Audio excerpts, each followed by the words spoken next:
response, Governor Ferguson signed an executive order to create a rapid response team to support children should they be separated from their parents. As Fox 13's Alejandra Guzman reports, there are multiple agencies involved in this new plan.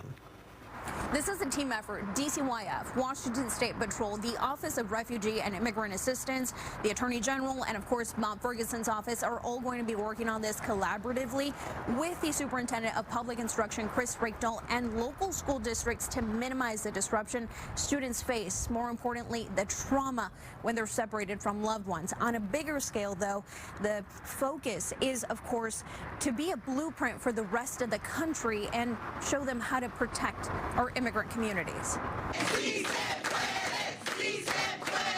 Chants raising immigrant voices echoed at El Centro de la Raza.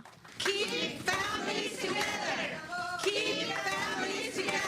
President Donald Trump's immigration policies uniting advocacy groups, lawmakers, and community members who say his plans for mass deportations will not only cause a humanitarian disaster, but an economic catastrophe. He was clear about his intentions, so I want to be clear about the impacts if that were to happen. It means ripping families apart. It means kids losing their parents. It means business losing their workers. It means communities being significantly altered. ICE reporting the arrest of almost 1,000 undocumented immigrants Sunday alone. It follows news that ICE agents now have a quota of 75 arrests per day.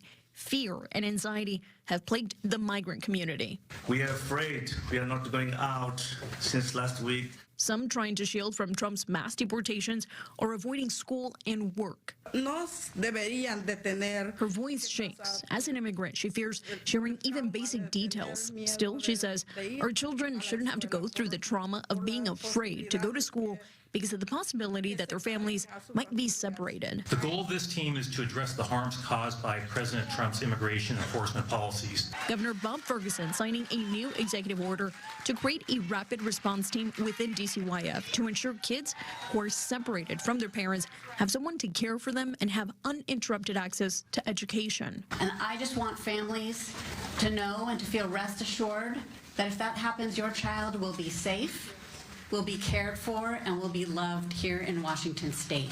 This is the latest step Washington has taken against Trump and his administration. Attorney General Nick Brown filed suit against his executive order to end birthright citizenship, which has now been temporarily halted. We value immigrants. We value refugees. We value asylum seekers. And we value opportunity for all. And most importantly, we value justice. No matter what race, immigrant status, or city we live in, we all deserve to be free from fear. The rapid response team will be meeting for the very first time on February 14th, possibly even sooner. As of this moment, though, we know that Seattle ICE is out making arrests. And because of that, there is a hotline for you to report any activity you may see in your own community. A team will then go out and verify what is happening and document that interaction. That number is currently on your screen. It's 1-844-724-3730. In Seattle, Alejandra Guzman, Fox 13 News.